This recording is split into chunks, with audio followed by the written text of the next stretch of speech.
நல்லுள்ளம் படைத்த நம்மவர்கள் அனைவருக்கும் எனது வணக்கத்தை தெரிவித்துக் கொள்கிறேன். வாரம் நிஃப்டி எப்படி இருக்கும் அப்படின்றது பார்க்கறதுக்கு முன்னாடி லாஸ்ட் வீக் நம்ம என்ன சொல்லியிருந்தோம், என்ன நடந்திருக்கு பார்ப்போம். ஏன் இதை பார்க்குறோம் அப்படின்னா, கண்டினியூஸா பார்க்கும்போது உங்களுக்கு என்ன என்ன நடக்கும் அப்படின்னா, அது உங்களுக்கு ஒரு புரிதலை கொடுக்கும். பார்த்து பழகும்போது உங்களுக்கு வந்து என்ன நடக்குதுன்றது வந்து தெரியும். இன்னொரு விஷயம் முடிஞ்சா கொஞ்சம் லைக் பண்ணுங்க. ஏன்னா நான் டைம் ஸ்பெண்ட் பண்ணி இதுக்குன்னு வீடியோ ரெக்கார்ட் பண்ணி, எடிட் பண்ணி போடுறேன். லைக் போட்டீங்கன்னா எத்தனை பேர் ஆக்டிவா பார்க்குறாங்கன்றது எனக்கு தெரிய வரும். அது வந்து இன்னும் நிறைய நான் வீடியோ போடுறதுக்கு எனக்கு ஹெல்ப்ஃபுல்லா இருக்கும். முடிஞ்சா பண்ணுங்க. இந்த லோவுக்கு கீழ இப்போ வந்து 23,477 இது கீழ ஒரு ஹவர்லி கேண்டில் க்ளோஸ் வைக்குது அப்படின்னா, ஒரு நெக்ஸ்ட் இம்மீடியட் டார்கெட் வந்து 23,370. நெக்ஸ்ட் வீக் வந்து இந்த ரீஜியனுக்குள்ள ட்ரேட் ஆகும். அதாவது வந்து 24,000க்கும் 23,000 இன் பிட்வீன்ல வந்து ட்ரேட் ஆகும். இதுக்கு ஏற்ற மாதிரி பிளான் பண்ணிக்கோங்க. இது எப்படி நடந்திருக்கு, எப்படி ஒர்க் அவுட் ஆயிருக்கு அப்படின்றத பார்க்கலாம். நீங்க பாருங்க, Thursday 14th, அதுக்கப்புறம் ஃப்ரைடே வந்து ஹாலிடே. நமக்கு நேரா வந்து மண்டே அன்னைக்கு மார்க்கெட் ஓப்பன் ஆகுது. எங்க ஓப்பன் ஆகுது, நாம என்ன சொன்னோம் அப்படின்றத பார்க்கலாம். அது நம்மளோட டார்கெட்டுக்காக போதா அப்படின்னு பார்ப்போம். நம்ம டார்கெட் டைரக்டா எக்ஸாக்டா வந்து இந்த இடத்துல இது வந்து எக்ஸாக்டா அதுக்கு வந்து சப்போர்ட் எடுக்குது பாருங்க.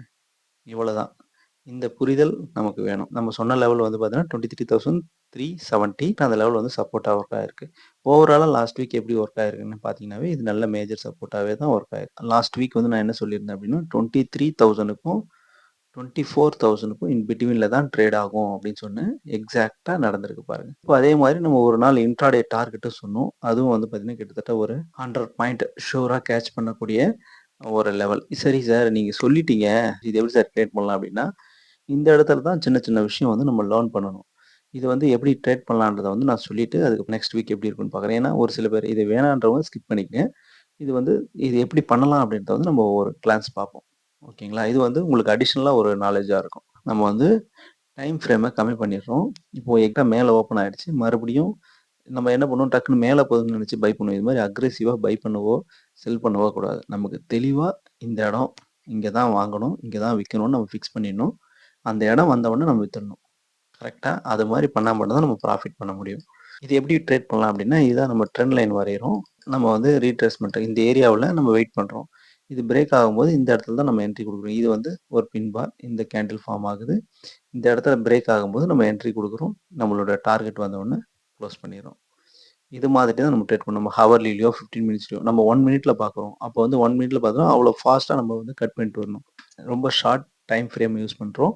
அப்ப என்ன பண்ணணும், எவ்வளோ குயிக்கா வெளிய வர முடியுமோ வெளிய வந்துரணும். நம்ம எக்ஸாக்ட்டா நம்ம டார்கெட் வருது. இந்த இடம் ரீச் ஆன உடனே நம்ம கட் பண்ணிடுறோம். இப்போ வந்து அடுத்த வாரம் எப்படி இருக்கும் அப்படின்னு பார்க்கலாம். லோயர் டைம் ஃப்ரேம் வைக்கிறேன். 2 ஹவர்ஸ் வைக்கிறேன். இப்ப பார்த்தீங்கன்னா, இது வந்து சப்போர்ட் எடுத்து மேல போற மாரி தோணும். உங்களுக்கு வந்து மேல தான் இதோட வந்து மார்க்கெட் மேல போயிடுமா அப்படின்னு கேட்டீங்கன்னா, இதுவுமே கிளியரான ஒரு டிசிஷன் கிடையாது. ஏன்னா, வரது வந்து மந்த்லி எக்ஸ்பைரி வருது. லாஸ்ட் மந்த் எடுத்தீங்கன்னா, நவம்பர் மந்த்து ஆக்சுவலா இங்கேருந்து ஏத்திருக்காங்க. இங்க இங்க செல் பண்ணவங்க, அதுலேருந்து கன்டினியூஸா வித்துக்கிட்டே வந்திருக்கு. இப்ப இப்படி பார்த்தீங்கன்னா, பை ட்ரெண்ட் மாரி தோணும். ஓகேங்களா? இது வந்து நம்ம வீக்லிலேருந்து வருவோம். ஏன்னா நம்ம ஓவரால் வீக்குக்கே பார்க்க போறோம். ஒரு வீக்குக்கு எப்படி இருக்கும் அப்படின்னு பார்க்க போறோம். ஓகேங்களா? ஃபர்ஸ்ட்டு வீக்லில பார்க்குறேன். இப்ப பாருங்க, வீக்லில பார்க்குறது ஓவராலா ஒரு தடவ வச்சு பாருங்க. இப்ப பாருங்க. இப்ப பார்த்தீங்கன்னா, உங்களுக்கு வந்து பையிங்ல இருக்கா? இப்ப வந்து மேல போறதுக்கு வாய்ப்பு இருக்கான்னா, இப்ப இந்த லெவல்ல இருந்து மேல போச்சுன்னா, மார்க்கெட் மேல போறதுக்கான வாய்ப்பு இருக்கு. இது இது அப்படி இல்லாம இந்த ட்ரெண்ட் லைன் வரைஞ்சு வச்சுக்கங்க. இது ஹெல்ப்ஃபுல்லா இருக்கும் உங்களுக்கு. இந்த ட்ரெண்ட் லைன் வரைஞ்சு வச்சுக்கங்க. இது ஏற்கனவே நான் வரைஞ்சிருக்கேன். இந்த ட்ரெண்ட் லைன் எப்படி வரையணும் அப்படின்னு ஏதாச்சும் டவுட் இருந்தாலும், நான் அந்த வீடியோ வந்து டிஸ்கிரிப்ஷன்ல குடுக்குறேன். அத பாருங்க. ஏன்னா, அது வந்து ஒரு எக்ஸ்ப்ளனேஷன் குடுத்துட்டு ட்ரெண்ட் லைன் எப்படி வரையணும்னு நான் போட்டிருப்பேன்.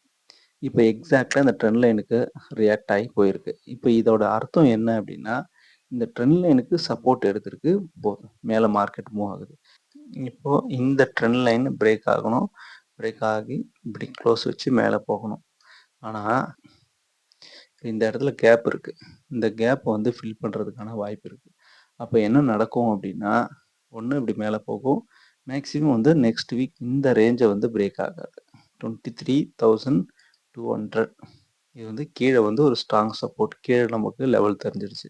மேக்ஸிமம் இந்த ட்ரெண்ட் லைன இந்த 23,000 பிரேக் ஆகாது.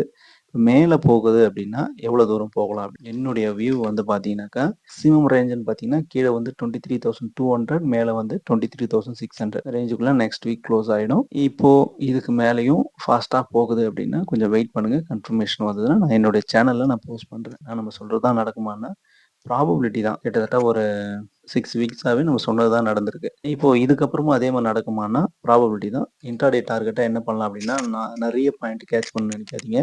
என்ன பண்ணுங்க, ஒரு 50 பாயிண்ட் மட்டும் கேட்ச் பண்ணுங்க. இப்ப இந்த லெவல் இதுக்கு மேல க்ளோஸ் வைக்குது. இது இது வந்துச்சு இல்லைங்களா? இதுக்கு மேல க்ளோஸ் வச்சு பிரேக் ஆகுது அப்படின்னா, இம்மீடியட்டா வந்து பார்த்தீங்கன்னா, 24,050 வரைக்குமே கூட வெயிட் பண்ணலாம். இது வந்து இன்ட்ராடே மொத டார்கெட். அதுக்கப்புறம் அடுத்தது வந்து பார்த்தீங்கன்னாக்கா, இது பிரேக் ஆகிட்டு மறுபடியும் ரீட்ரேஸ்மென்ட் எடுத்து மேல போகுது அப்படின்னா, 24,200 அடுத்த டார்கெட். அதே மாதிரி கீழ வருது அப்படின்னா, இது இந்த இடம் இங்க வரும்போது 23,530 இந்த ரேஞ்சு கிட்ட வந்தது அப்படின்னா, இம்மீடியட்டா 23,700 வரைக்கும் பவுன்ஸ் ஆகும். இத வந்து இந்த லெவல்ஸ் மட்டும் நீங்க இன்ட்ராடே லெவல்ல ட்ரை பண்ணி பாருங்க. மத்தபடி வந்து பை பண்றேன், செல் பண்றேன், மேல போறது கால் ஆப்ஷன் வாங்குறேன், கீழ வருது புட் ஆப்ஷன் வாங்குறேன் தயவு செஞ்சு பண்ணாதீங்க. ஆப்ஷன் இருக்கு. மந்த்லி கான்ட்ராக்ட் க்ளோஸ் பண்ணுவாங்க. ஸோ வந்து இந்த ரேஞ்சுக்குள்ளேயே க்ளோஸ் ஆவறதுக்கான வாய்ப்பு மிக மிக அதிகம். ஸோ கவனமா ட்ரேட் பண்ணுங்க. நன்றி, வணக்கம்.